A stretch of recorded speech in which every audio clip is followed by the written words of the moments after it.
Declaro aberta a sessão solene do Congresso Nacional, destinada a receber o compromisso constitucional e dar posse ao excelentíssimo presidente da República, senhor Luiz Inácio Lula da Silva,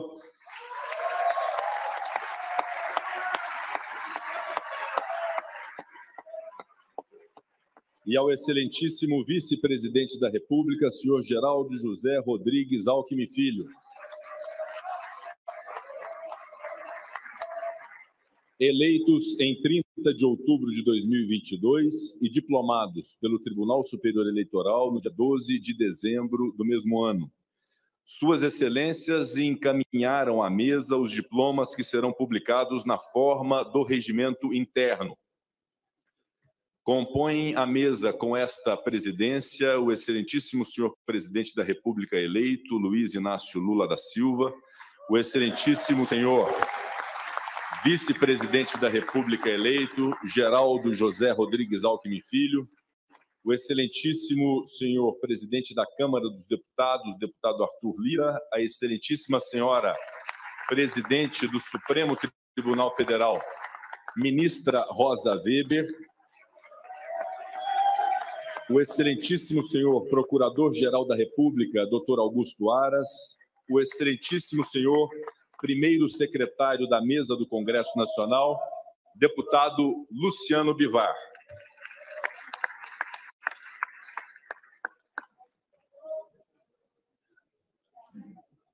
Antes de prosseguirmos com esta solenidade, peço a permissão de todos para render as nossas homenagens póstumas ao grande brasileiro e rei do futebol, o senhor Edson Arantes do Nascimento, o nosso querido Pelé,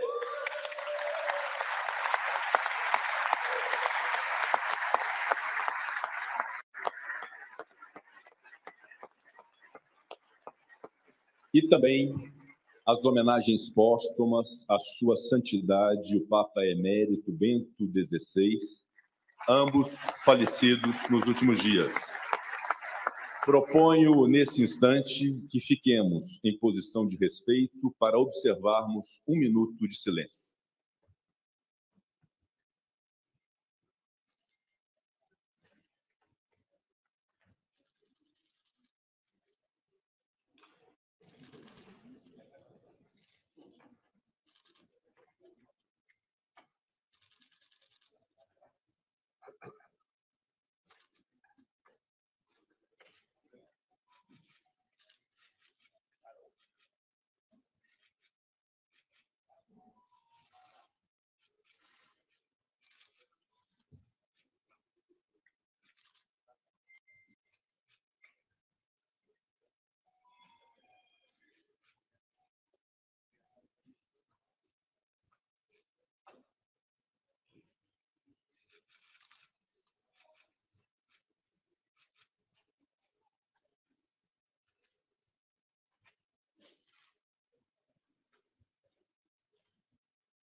Agradeço a todos e, neste instante, convido-os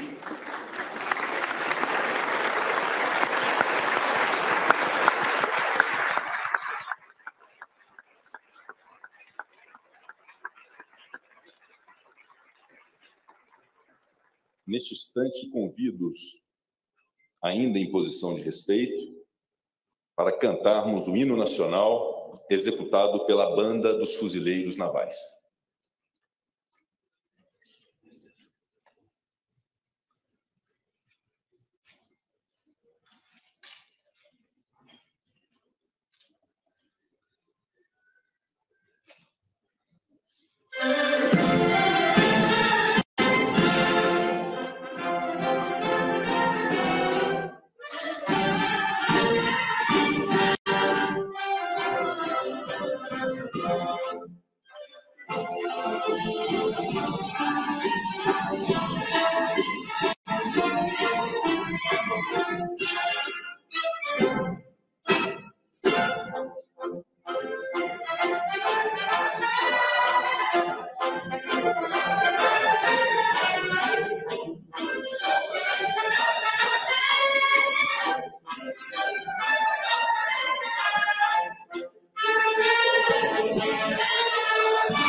Convido a todos a se manterem em posição de respeito para o compromisso constitucional. Convido o excelentíssimo presidente da República, o senhor Luiz Inácio Lula da Silva, a prestar o compromisso constitucional. Prometo manter, defender e cumprir a Constituição, observar as leis, promover o bem geral do povo brasileiro, sustentar a união, a integridade e a independência do Brasil.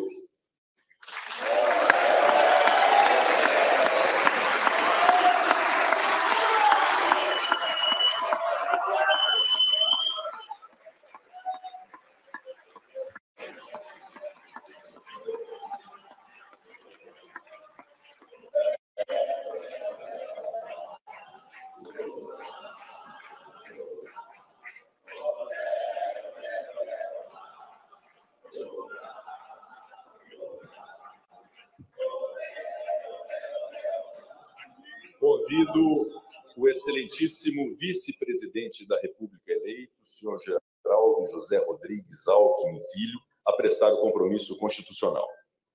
Prometo defender e cumprir a Constituição, observar as leis, promover o bem geral do povo brasileiro, sustentar a união, a integridade e a independência do Brasil.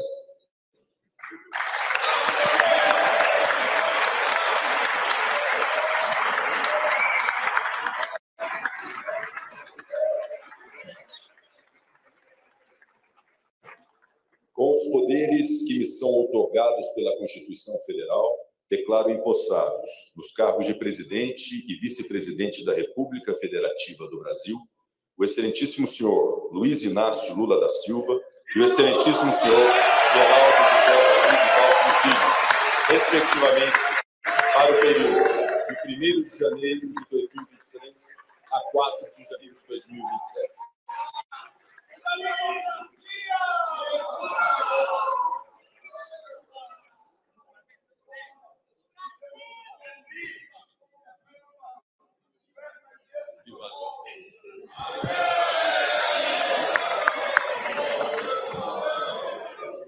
palavra o senhor primeiro secretário da mesa do Congresso Nacional, deputado Luciano Bivar, que procederá à leitura do termo de posse. Termo de posse do excelentíssimo senhor Luiz Inácio Lula da Silva e do excelentíssimo senhor Geraldo José Alckmin Filho, nos cargos de presidente e vice-presidente da República. Às 15 horas do dia 1º de janeiro de 2023, perante o Congresso Nacional, reunidos em sessão conjunta de suas casas, plenário da Câmara dos Deputados, nesta cidade de Brasília, capital da República Federativa do Brasil, sob a direção da mesa do Congresso Nacional, presidida pelo senhor Rodrigo Pacheco, e secretário, o senhor primeiro secretário aqui presente, deputado Luciano Bivar. Integrando ainda a mesa, o senhor presidente da Câmara dos Deputados, deputado Arthur Lira, a senhora presidente do Supremo Tribunal Federal, ministra Rosa Weber, o senhor procurador-geral da República, Augusto Aras. Compareceram os senhores Luiz Inácio Lula da Silva e Geraldo José Rodrigues Alckmin Filho, que, nos termos do artigo 78 da Constituição Federal, foram solenemente empossados nos cargos de presidente e vice-presidente da República, respectivamente, para os quais foram eleitos no dia 30 de outubro de 2022 e diplomados pelo Tribunal Superior Eleitoral no dia 12 de dezembro do mesmo ano, para o período 1º de janeiro de 2023 a 4 de janeiro de 2027.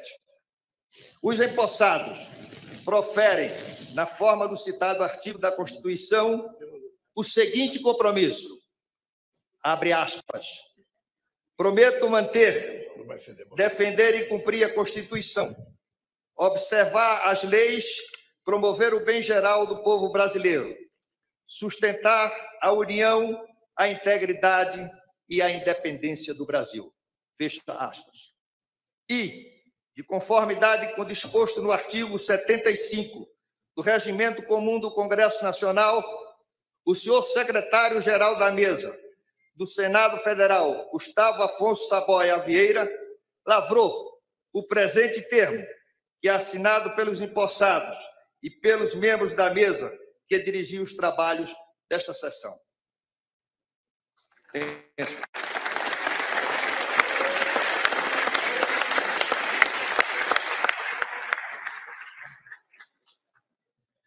O termo de posse será assinado pelo excelentíssimo senhor presidente da República, pelo excelentíssimo senhor vice-presidente da República, por esta presidência, pelo excelentíssimo senhor presidente dos deputados, pela excelentíssima senhora presidente do Supremo Tribunal Federal, pelo excelentíssimo senhor procurador-geral da República e pelo excelentíssimo senhor primeiro secretário da mesa do Congresso Nacional.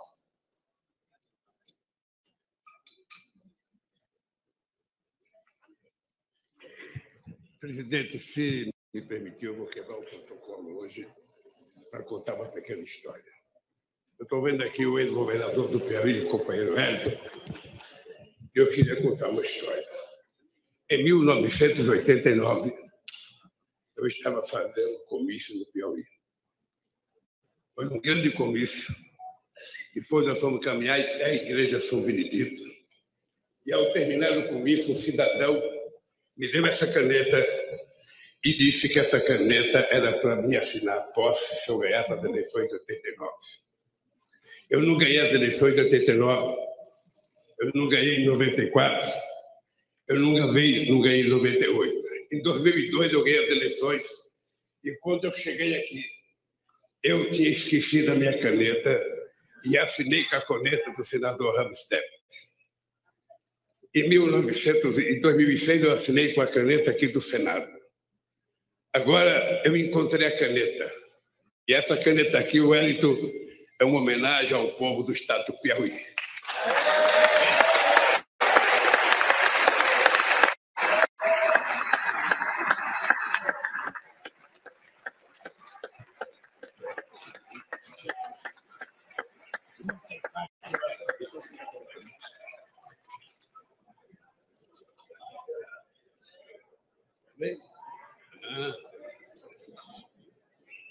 Fato histórico.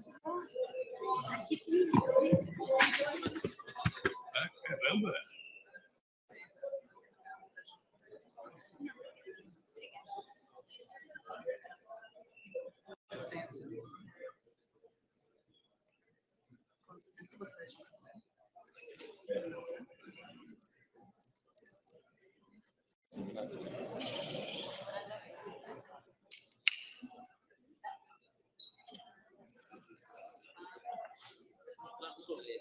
Rapaz, nunca quero ganhar isso.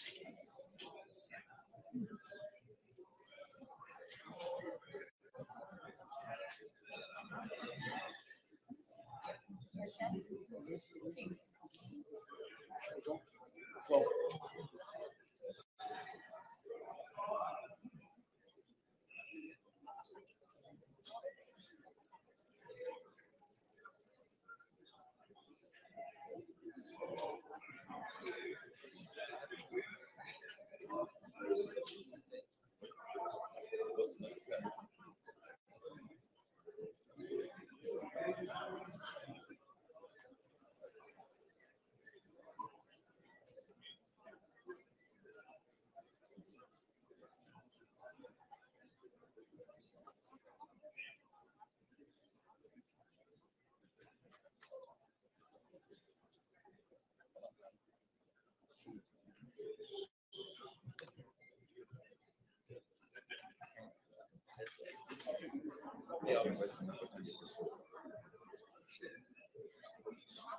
Só não pode esquecer como foi.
Tenho a honra de conceder a palavra ao excelentíssimo presidente da República, senhor Luiz Inácio Lula da Silva.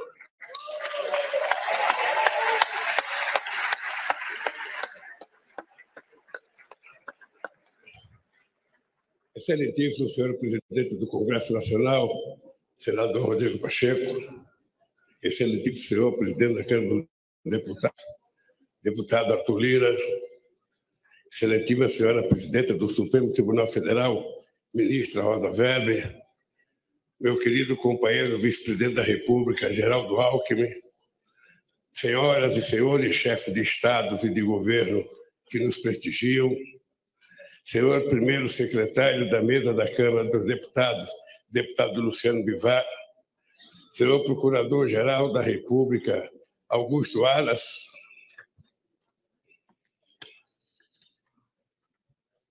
minha querida companheira esposa Janja, nossa querida companheira esposa do Alckmin, Lu Alckmin, meu querido companheiro José Sarney, presidente da República, minha querida companheira Dilma Rousseff, presidente da República,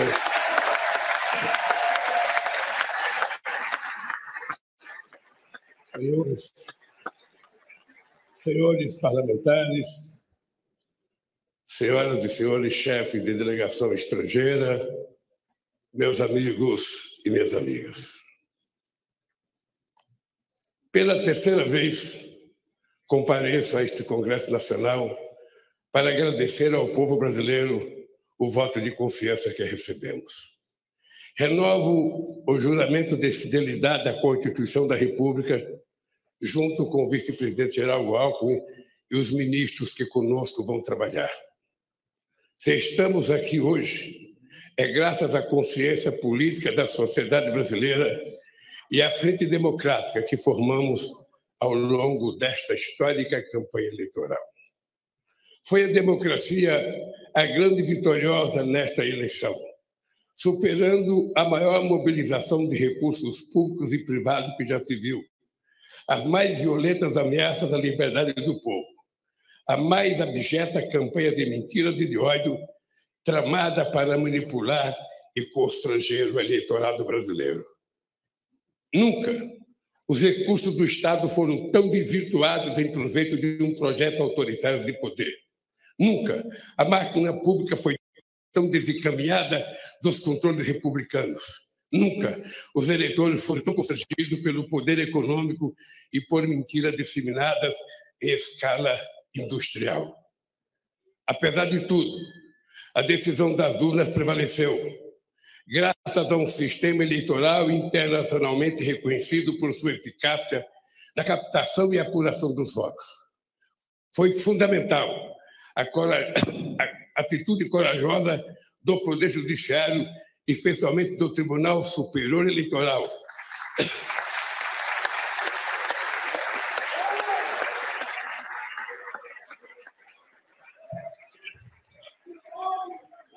para fazer prevalecer a verdade das urnas sobre as violências de seus detratores.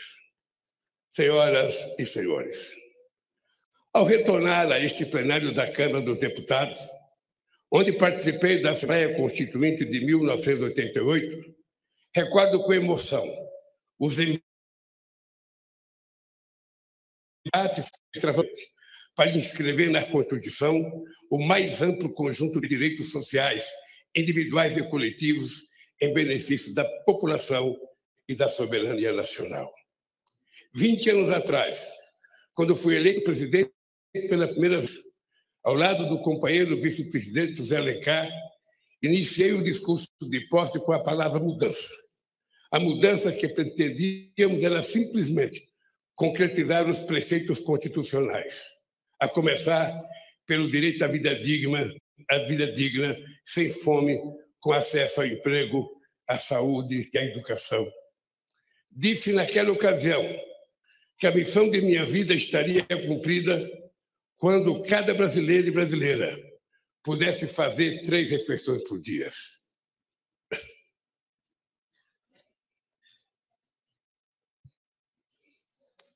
Ter de repetir este compromisso no dia de hoje, diante do avanço da miséria e do regresso da fome, que havíamos superado, é o mais grave sintoma da devastação que se impôs ao país nos anos recentes.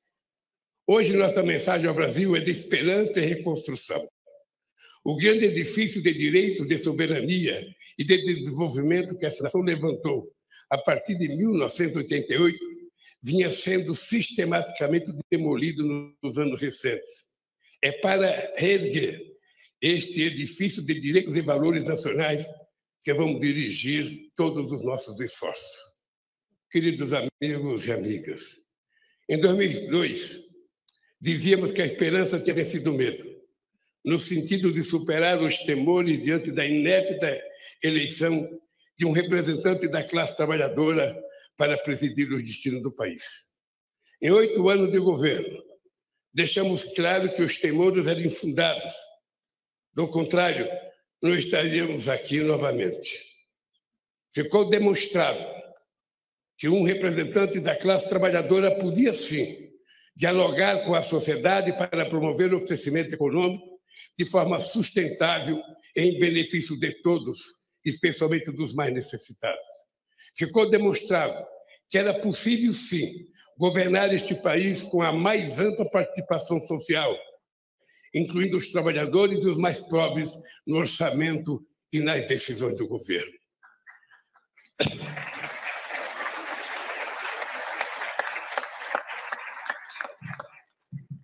Ao longo desta campanha eleitoral, vi a esperança brilhar nos olhos de um povo sofrido, em decorrência da destruição de políticas públicas que promoviam à cidadania os direitos essenciais à saúde e à educação. Vi o sonho de uma pátria generosa que ofereça oportunidades a seus filhos e filhas em que a solidariedade ativa seja mais forte que o individualismo cego. O diagnóstico que recebemos do governo de transição de governo é estarrecedor. Esvaziar os recursos da saúde, desmontar a educação, a cultura, a ciência e tecnologia, destruir a proteção do meio ambiente, não deixar o recurso para a merenda escolar, a vacinação, a segurança pública, a proteção às florestas e a assistência social. Desorganizar a governança da economia, dos financiamentos públicos, do apoio às empresas, aos empreendedores e ao comércio externo. Dilapidar as estatais e os bancos públicos, entregar o patrimônio nacional. Os recursos do país foram rapinados para saciar a estupidez dos rentistas de acionistas privados nas empresas públicas. É sobre estas terríveis ruínas que assumo o compromisso de, junto com o povo brasileiro, reconstruir o país e fazer novamente um Brasil de todos e para todos. Eu queria dizer aos deputados e senadores que o resultado da nossa transição, que foi coordenada com o Pedro Alckmin, será enviada a cada deputado, a cada senador, a cada ministro da Suprema Corte, a cada ministro do Tribunal Superior Eleitoral, a cada ministro do Poder Judiciário, a cada universidade, a cada central sindical, para que as pessoas saibam como é que nós encontramos esse país e cada um faça a sua avaliação. Senhoras e senhores, diante do desastre orçamentário que recebemos, apresentamos ao Congresso Nacional proposta que nos permitiu apoiar a imensa camada da população que necessita do Estado para simplesmente sobreviver. Quero agradecer à Câmara e ao Senado pela sensibilidade frente às urgências do povo brasileiro. Registro a atitude extremamente responsável do Supremo Tribunal Federal e do Tribunal de Contas da União frente às situações que distorciam a harmonia dos poderes. Fiz assim fiz, porque não seria justo nem correto pedir paciência para quem tem fome. Nenhuma nação se ergueu nem poderá erguer sobre a miséria do seu povo. Os direitos e interesses da população, o fortalecimento da democracia e a retomada da soberania nacional serão os pilares de nosso governo. Esse compromisso começa pela garantia de do programa Bolsa Família renovado, mais forte e mais justo, para atender a quem mais necessita. Nossas primeiras ações visam resgatar da fome 33 milhões de pessoas e resgatar da pobreza mais de 100 milhões de brasileiros e brasileiras que suportaram a mais dura carga do projeto de destruição nacional que hoje se encerra. Senhoras e senhores, esse processo eleitoral também foi caracterizado pelo contraste entre distintas visões de mundo. A nossa, centrada na solidariedade e na participação política e social para a definição democrática dos destinos do país. A outra, no individualismo, na negação da política, na destruição do Estado e no que suporta as liberdades individuais. A liberdade que sempre defendemos é a de viver com dignidade, com pleno direito de expressão e manifestação e, sobretudo, de organização. A liberdade que eles pregam é a de oprimir o vulnerável, massacrar o oponente e impor a lei do mais forte acima das leis da civilização. O nome disso é barbárie. Compreendi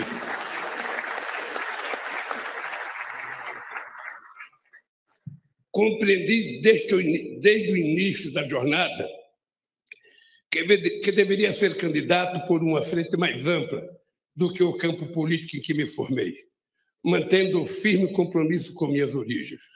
Esta frente se consolidou para impedir o retorno do autoritarismo no país. A partir de hoje, a Lei de Acesso à Informação voltará a ser cumprida. O Portal da Transparência voltará a cumprir seu papel. Os controles republicanos voltarão a ser exercidos para defender o interesse público. Não carregamos nenhum ânimo de revanche contra os que tentaram subjugar a nação a seus desígnios pessoais e ideológicos, mas vamos garantir o primado da lei. Quem errou responderá por seus erros, com direito à ampla defesa dentro do devido processo legal. O mandato que recebemos à frente a adversários inspirados do fascismo será defendido com os poderes que a Constituição confere à democracia. Ao ódio responderemos com amor, à mentira com a verdade, ao terror e à violência responderemos com as leis e suas mais duras consequências. Sob os ventos da redemocratização dizíamos: ditadura nunca mais. Hoje, depois do terrível desafio que superamos, devemos dizer: democracia para sempre.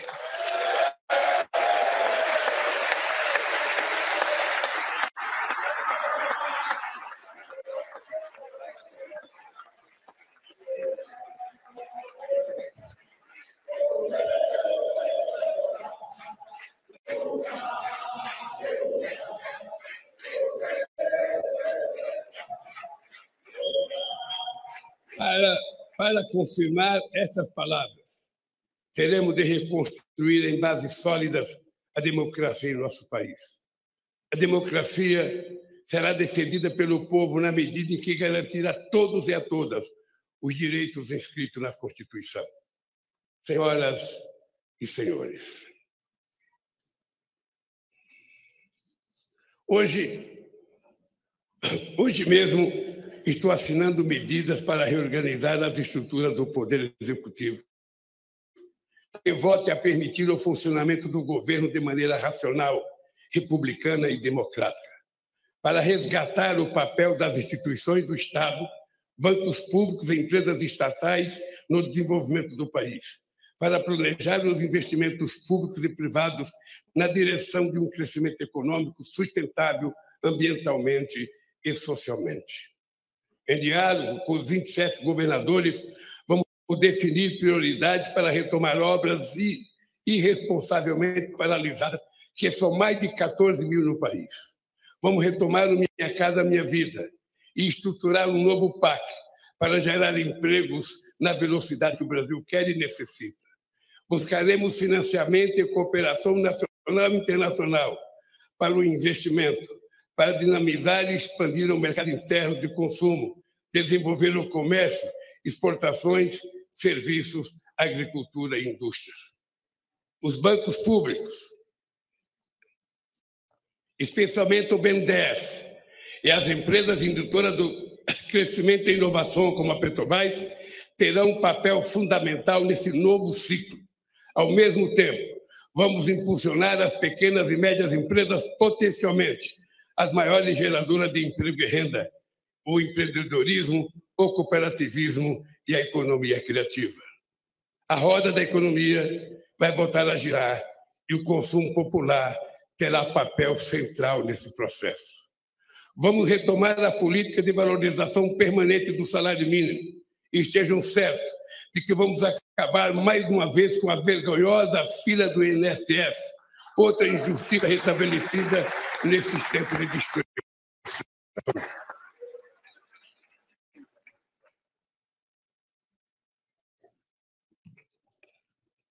Vamos dialogar de forma tripartite, governo, centrais sindicais e empresariais, sobre uma nova legislação trabalhista. Garantir a liberdade de empreender ao lado da proteção social é um grande desafio nos tempos de hoje. Senhoras e senhores, o Brasil é grande demais para renunciar ao seu potencial produtivo. Não faz sentido importar combustíveis, fertilizantes, plataforma de petróleo, microprocessadores, aeronaves e satélites. Temos capacidade técnica, capitais e mercado em grau suficiente para retomar a industrialização e a oferta de serviços em nível competitivo. O Brasil pode e deve figurar na primeira linha da economia global. Caberá ao Estado articular a transição digital e trazer a indústria brasileira para o século XXI, com uma política industrial que apoia a inovação, estimula a cooperação público-privada, fortaleça a ciência e tecnologia e garanta acesso a financiamentos com custos adequados. O futuro pertencerá a quem investir na indústria do conhecimento, que será objeto de uma estratégia nacional planejada em diálogo com o setor produtivo, centro de pesquisa de universidades, junto com o Ministério da Ciência e Tecnologia e Inovação, os bancos públicos estatais, agência de fomento à pesquisa. Nenhum outro país tem as condições do Brasil para se tornar uma grande potência ambiental, a partir da criatividade da bioeconomia e dos empreendimentos da sociobiodiversidade. Vamos iniciar a transição energética e ecológica para uma agropecuária e uma mineração sustentáveis, uma agricultura familiar mais forte e uma indústria mais verde. Nossa meta é alcançar o desmatamento zero na Amazônia, a emissão zero de gás de efeito estufa na matriz energética.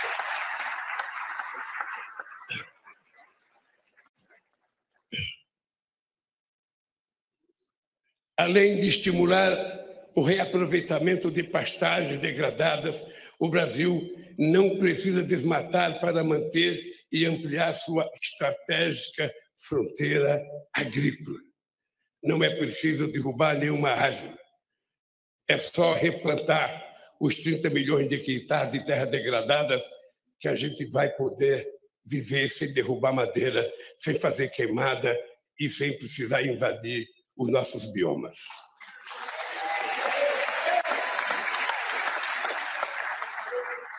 Incentivaremos, sim, a prosperidade na terra, liberdade e oportunidade de criar, plantar e colher continuará sendo nosso objetivo. O que não podemos admitir é que seja uma terra sem lei. Não vamos tolerar a violência contra os pequenos, o desmatamento e a degradação do ambiente que tanto mal já fizeram ao nosso país. Esta é uma das razões, não a única, da criação do Ministério dos Povos Indígenas. Ninguém conhece melhor nossas florestas, nem é mais eficaz de defendê-la do que o que estava aqui desde tempos imemoriais. Cada terra demarcada é uma nova área de proteção ambiental. A estes brasileiros e brasileiras devemos respeito e com eles temos uma dívida histórica.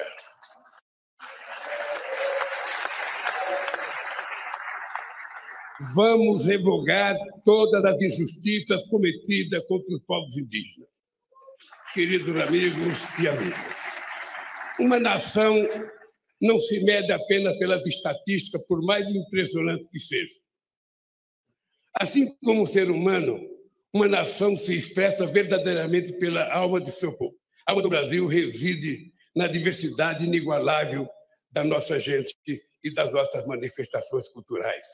Estamos refundando o Ministério da Cultura, com a ambição de retornar mais intensamente às políticas de incentivo e de acesso aos bens culturais interrompida pelo obscurantismo nos últimos anos.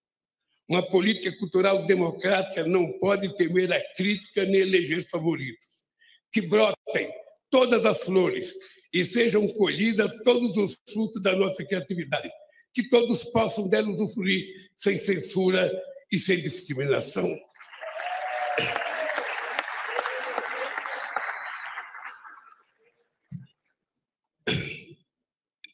Não é admissível que negros e pardos continuem sendo a maioria pobre e oprimida de um país construído com o suor e sangue de seus ascendentes africanos.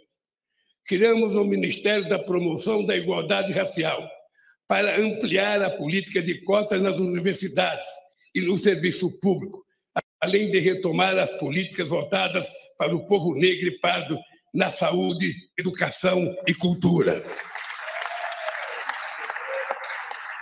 É inadmissível que as mulheres recebam menos que os homens realizando a mesma função, que não sejam reconhecidas em um mundo político machista, que sejam assediadas impunemente nas ruas e no trabalho, que sejam vítimas de violência dentro e fora de casa. Estamos refundando também o Ministério das Mulheres para demolir esse castelo secular de desigualdade e preconceito.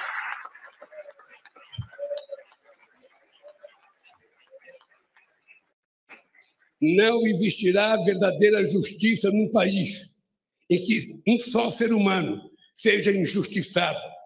Caberá ao Ministério dos Direitos Humanos zelar e agir para que cada cidadão ou cidadã tenha seus direitos respeitados no acesso aos serviços públicos e particulares, na proteção frente ao preconceito ou diante da autoridade pública. Cidadania é outro nome da nossa querida democracia. O Ministério da Justiça e da Segurança Pública atuará para harmonizar os poderes e entes federados no objetivo de promover a paz onde elas é mais urgente, nas comunidades pobres, no seio das famílias vulneráveis, ao crime organizado, às milícias e à violência. Venha ela de onde vier. Estamos revogando os criminosos decretos de ampliação de acesso a armas e munições que tanta insegurança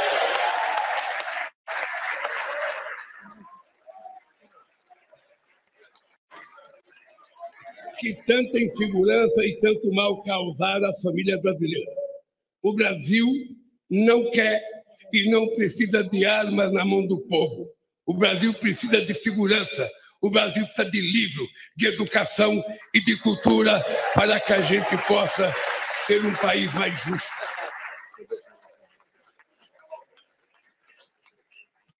Sob a proteção de Deus, inauguro este mandato reafirmando que no Brasil a fé pode estar presente em todas as moradas, nos diversos templos, igrejas e cultos. Neste país, todos poderão exercer livremente sua religiosidade. Senhoras e senhores, o período que se encerra foi marcado por uma das maiores tragédias da história, a pandemia de Covid-19. Em nenhum outro país a quantidade de vítimas fatais foi tão alta proporcionalmente à população quanto no Brasil. Um dos países mais preparados para enfrentar as emergências sanitárias, graças à competência do nosso sistema único de saúde e da competência de vacinação do nosso povo. Este paradoxo só se explica pela atitude criminosa de um governo negacionista, obscurantista e insensível à vida. As responsabilidades por esse genocídio hão de ser apuradas e não devem ficar impunes.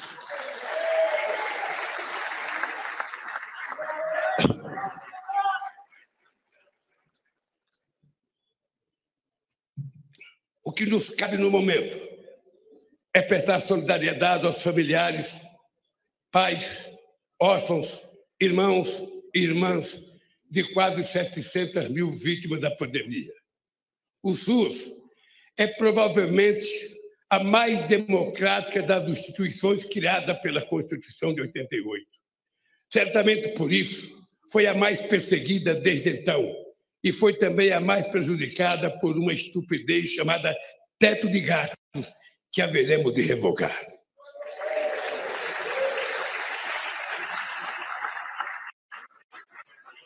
Vamos recompor o orçamento da saúde para garantir a assistência básica, a farmácia popular, promover o acesso à medicina especializada. Vamos recompor os orçamentos da educação, investir em mais universidades, no ensino técnico, na universalização do acesso à internet, na ampliação das creches e no ensino público em tempo integral. Este é o investimento que verdadeiramente levará ao desenvolvimento do país. O modelo que propomos, aprovado nas urnas, exige, sim, compromisso com a responsabilidade, a credibilidade e a previsibilidade. E disso não vamos abrir mão. Foi com realismo orçamentário, fiscal e monetário, buscando a estabilidade, controlando a inflação e respeitando contratos que governamos este país. Não podemos fazer diferente. Temos, sim, a obrigação de fazer melhor que fizemos. Senhoras e senhores, os olhos do mundo estiveram voltados para o Brasil nestas eleições. O mundo espera que o Brasil volte a ser um líder no enfrentamento à crise climática e um exemplo de país social e ambientalmente responsável, capaz de promover o crescimento econômico com distribuição de renda, combater a fome e a pobreza dentro do processo democrático. Nosso protagonismo se concretizará pela retomada da integração sul-americana a partir do Mercosul, a revitalização da Unasul e demais instâncias de articulação soberana da nossa região. Sobre esta base, poderemos reconstruir o diálogo ativo e altivo com os Estados Unidos, a comunidade europeia, a China, os países do Oriente e outros atores globais, fortalecendo os BRICS e a cooperação com os países da África e rompendo o isolamento a que o país foi submetido nesses últimos tempos. O Brasil tem de ser dono de si mesmo, dono do seu destino. Tem de voltar a ser um país soberano. Somos responsáveis pela maior parte da Amazônia e por vastos biomas, grandes aquíferos, jazida de minérios, petróleo e fonte de energia limpa. Com soberania e responsabilidade, seremos respeitados para compartilhar essa grandeza com a humanidade, solidariamente, jamais com subordinação. A relevância da eleição no Brasil refere-se, por fim, às ameaças que o modelo democrático vem enfrentando ao redor do planeta. Articula-se uma onda de extremismo autoritário que dissemina o ódio e a mentira por meios tecnológicos que não se submete a controles transparentes. Defendemos a plena liberdade de expressão, cientes de que é urgente criarmos instâncias democráticas de acesso à informação confiável e de responsabilização dos meios pelos quais o veneno do ódio e da mentira são inoculados. Este é um desafio civilizatório, da mesma forma que a superação das guerras, da crise climática e da fome e da desigualdade no planeta. Reafirmo para o Brasil e para o mundo a convicção de que a política, em seus mais elevados sentidos, e apesar de todas as suas limitações, é o melhor caminho para o diálogo entre os interesses divergentes para a construção pacífica de consenso. Negar a política e desvalorizá-la e criminalizá-la é o caminho da barbárie e das tiranias.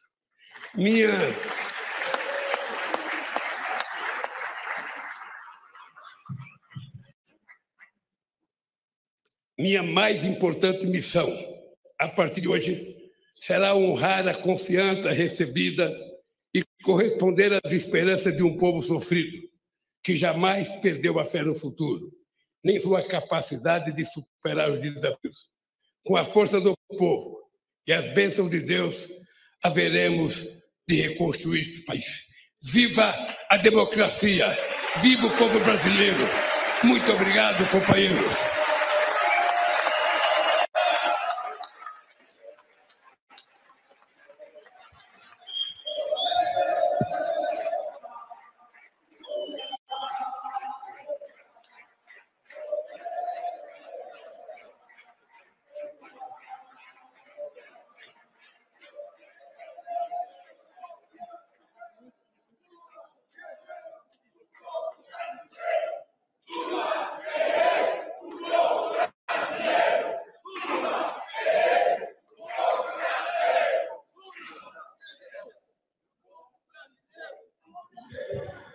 Excelentíssimo senhor presidente da República Federativa do Brasil, Luiz Inácio Lula da Silva, excelentíssimo senhor vice-presidente da República Federativa do Brasil, Geraldo Alckmin, senhor presidente da Câmara dos Deputados, deputado federal Arthur Lira, senhora presidente do Supremo Tribunal Federal, ministra Rosa Weber, senhor primeiro secretário da Mesa do Congresso Nacional, senhor deputado federal Luciano Bivar, senhor procurador-geral da República, doutor Augusto Aras, minhas saudações aos familiares dos empossados, nas pessoas da senhora Rosângela Lula da Silva, primeira-dama, da senhora Maria Lúcia Guimarães Ribeiro Alckmin, as autoridades presentes, senhores e senhoras, chefes de Estado e de governo, vice-chefes de Estado e de governo, chefes de poder legislativo, ministros de negócios estrangeiros, enviados especiais, representantes de organismos internacionais e embaixadores.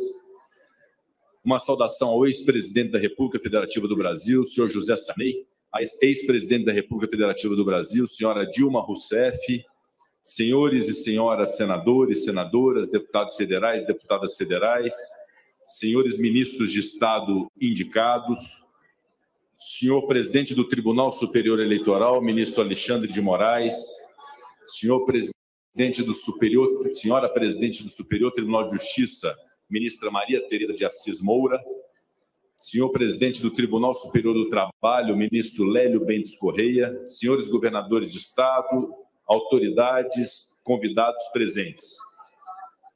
Em 1º de janeiro de 2003, há exatos 20 anos, neste mesmo plenário,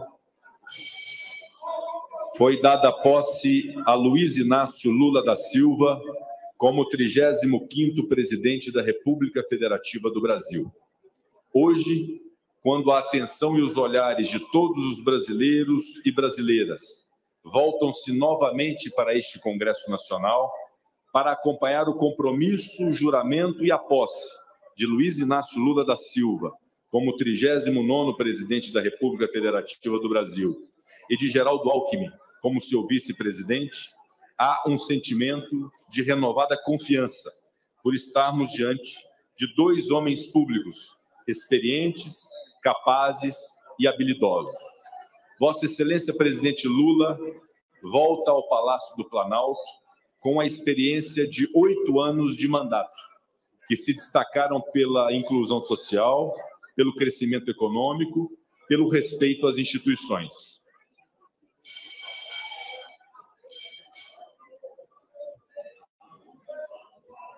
E volta ao lado de Geraldo Alckmin, ex-governador do estado de São Paulo, antigo adversário nas eleições presidenciais de 2006 e agora seu vice, em um sinal claro de que o interesse do país está além e acima de questões partidárias. Um sinal de que é preciso unir forças pelo Brasil. O início de novo governo é momento de renovação da esperança em um país mais inclusivo, seguro, democrático e justo. Como todo novo começo, o Brasil ganha fôlego e se enche de expectativas próprias de quem foi agraciado com uma outra chance. Uma chance de fazer mais, uma chance de fazer melhor. Nas eleições de 2022, a democracia brasileira foi testada e saiu-se vitoriosa. É possível que tenha sido o processo eleitoral mais importante da nossa história após a redemocratização. O tempo dirá. As instituições foram capazes de garantir a vontade da soberania popular, que se manifestou por meio dos votos no processo eleitoral e resultou na escolha majoritária da frente ampla defendida pela chapa vitoriosa.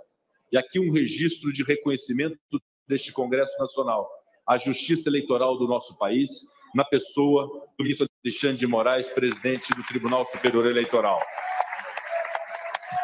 Senhor presidente Lula, senhor vice-presidente Alckmin, o Brasil os escolheu como as autoridades máximas do Poder Executivo para conduzir uma nação de mais de 200 milhões de pessoas. O novo governo chega com desafios complexos, como unificar um Brasil polarizado, garantir compromissos sociais e governar com responsabilidade fiscal. Unir o país em prol de um objetivo comum é imperativo e urgente.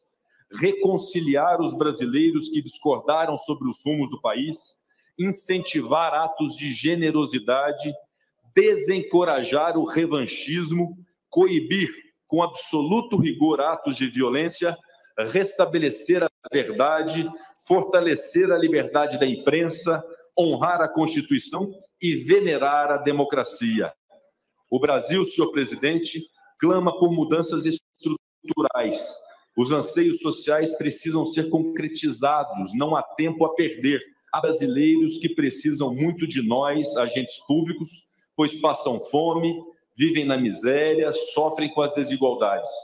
Nós, representantes dos poderes da República, precisamos trabalhar juntos para encontrar os caminhos que garantam igualdade, solidariedade e dignidade ao nosso povo, a cada um dos brasileiros e brasileiras que aqui habitam, sem discriminações e sem privilégios. A conjuntura brasileira ainda se encontra profundamente marcada pela crise sanitária da Covid-19. A pandemia deixou marcas econômicas e sociais de longo alcance, além de perdas irreparáveis de vidas nos lares Brasil afora.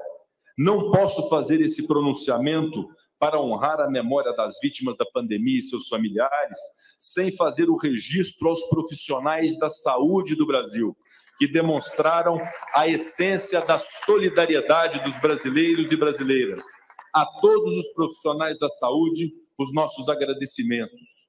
E após a pandemia, a crise econômica foi uma realidade em todos os países do mundo. Por aqui, voltamos a conviver com um inimigo antigo, a inflação, e também com o seu remédio amargo, os juros altos. Empregos foram perdidos, empresas foram fechadas e o brasileiro viu seu poder de compra minguar. A agenda econômica do novo governo precisa encontrar o ponto de equilíbrio entre a política fiscal, monetária e social, a fim de que o Brasil volte a crescer e gerar empregos. Trabalho é dignidade, e este Congresso Nacional estará de prontidão para oferecer todo o arcabouço legislativo necessário para avançarmos na agenda do desenvolvimento. Os últimos anos também foram globalmente marcados por diversos sinais de alerta nas questões climáticas e ambientais. Aqui no Brasil, testemunhamos alterações nos regimes das chuvas, além do aumento de queimadas e do desmatamento ilegal das nossas florestas. Esse problema não pode ser negado, ao contrário, deve ser assumido e enfrentado, para além da recuperação da imagem do Brasil perante o mundo, reforçar o compromisso nacional com as práticas sustentáveis é uma grande oportunidade rumo à economia verde. O Brasil possui uma vastidão de riquezas naturais que nos colocam em posição de vantagem na exploração de energia limpa, dos créditos de carbono, do hidrogênio verde, dentre outras tantas possibilidades. Com planejamento e boas práticas, podemos ser uma referência mundial em desenvolvimento sustentável e preservação ambiental. Precisamos, senhor presidente Lula, de fortes investimentos em infraestrutura. Rememoro a visão de Juscelino Kubitschek, no sentido de que o Brasil poderia diminuir desigualdades sociais ao desenvolver a industrialização, ao promover a interiorização e a integração nacional. Essa máxima era verdade naquele tempo e permanece como realidade hoje. O Brasil, para ser competitivo, precisa investir em energia, saneamento, transporte, logística, habitação, telecomunicações. O Brasil é um gigante que precisa ser integrado, mas de nada adiantará investir em toda essa estrutura se ela não chegar às pessoas mais distantes ou às pessoas que mais precisam. É que dentro desse país gigante existe um Brasil interiorizado. Distante da realidade dos grandes centros, há um país que precisa de assistência. Precisamos crescer de dentro para fora, precisamos investir no interior, precisamos olhar para dentro do país e levar soluções. A verdade, senhoras e senhores, é que investimentos demandam recursos, e esse é um desafio que se põe aos empossados presidente Lula e vice-presidente Geraldo Alckmin. É preciso avançar na reforma tributária nacional. Nós não temos um sistema de arrecadação desburocratizado, precisamos tê-lo, e simplificado para permitir mais justiça social. Essa reforma, junto com a elaboração de um novo arcabouço fiscal, são as pautas prioritárias desse Congresso Nacional em 2023. Pensando no futuro, precisamos olhar com mais cuidado para a educação. Não há um horizonte próspero a qualquer país se não houver investimento efetivo em educação. O Brasil que merecemos passa pela capacitação de jovens, pela garantia de um ambiente educacional de qualidade a nossos meninos e meninas. Devemos firmar o compromisso do presidente Lula, vice-presidente Alckmin, para que nada, absolutamente nada, falte a esta geração de 0 a 18 anos no Brasil. Nossas crianças e jovens precisam de ensino, merenda, material escolar, esporte, cultura, artes, assistência médica, assistência psicológica, assistência psiquiátrica e social. Para além do ensino teórico, a educação brasileira deve englobar conceitos de cidadania, diversidade, respeito, ética. Precisamos, enfim, formar cidadãos. E, ao falar em educação, ressalto a importância da valorização da cultura em nosso país, rico em diversidade e referência mundial nas artes. E aqui, permitam-me citar a dama do teatro brasileiro e imortal da Academia Brasileira de Letras, a atriz Fernanda Montenegro, que diz: um país sem cultura é um país sem educação. Da cadeira que ocupo, permito-me fazer um registro breve sobre a atuação do Parlamento brasileiro no último biênio em que tive a honra de presidir o Senado Federal e o Congresso Nacional. O Poder Legislativo foi resiliente e vigilante, agiu com moderação quando os ânimos estavam acirrados, soube proporcionar um ambiente de equilíbrio para aprovar as medidas legislativas de interesse público.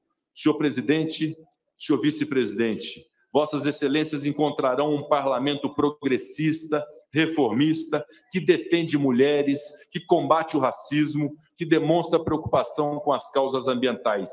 Um poder legislativo que aprovou importantes marcos legais, como o do câmbio, do saneamento, das ferrovias, da cabotagem, das leis de licitações, da recuperação judicial e da falência.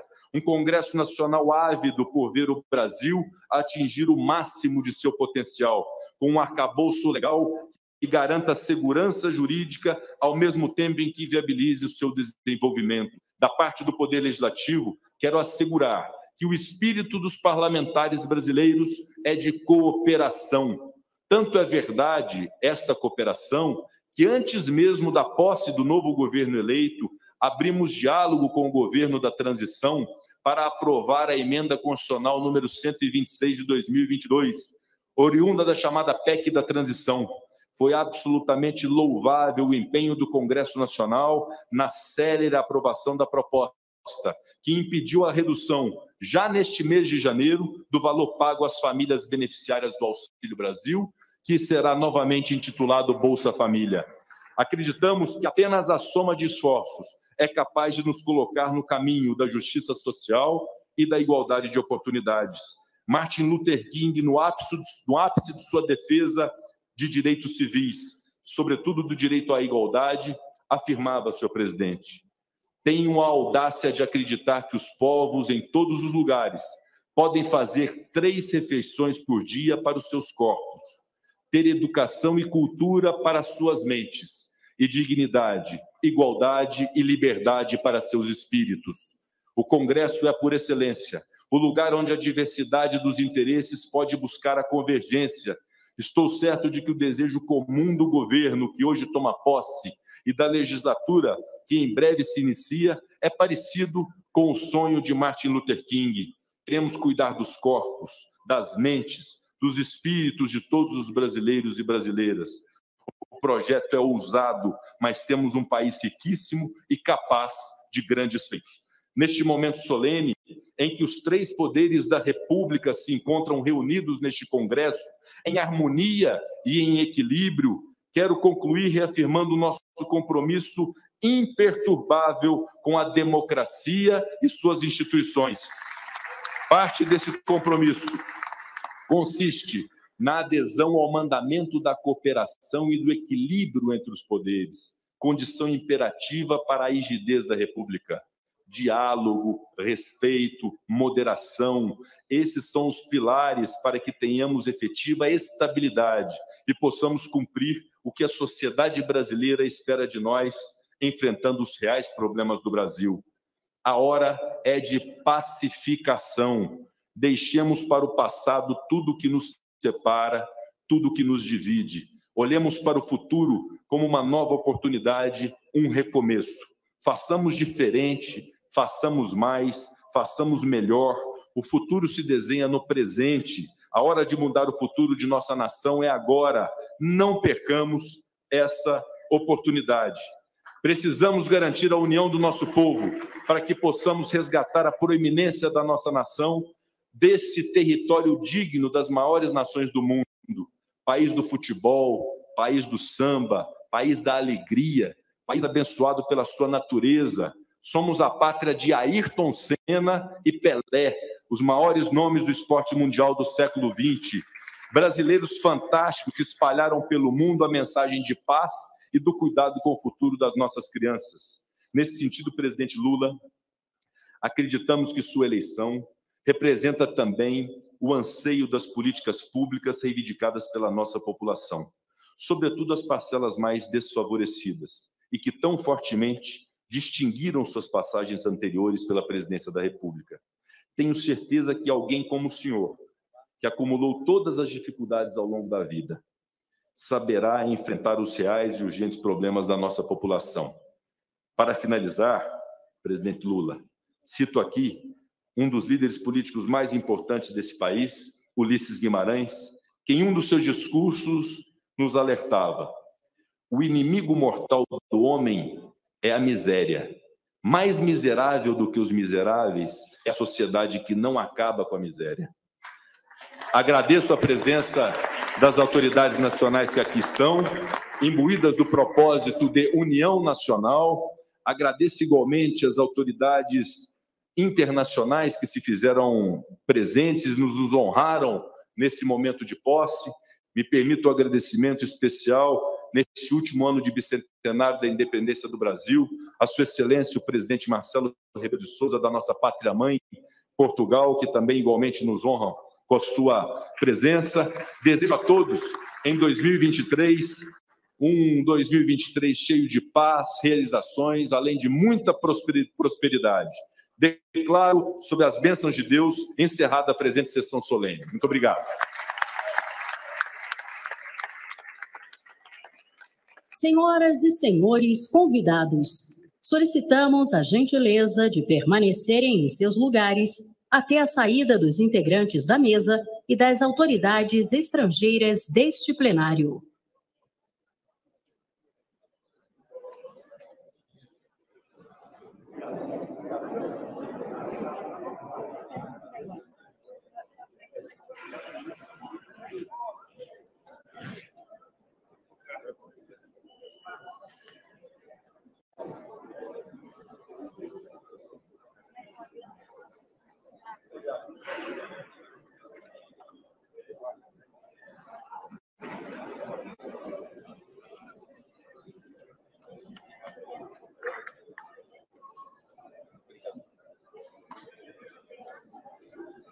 Depois do dicionário, tá?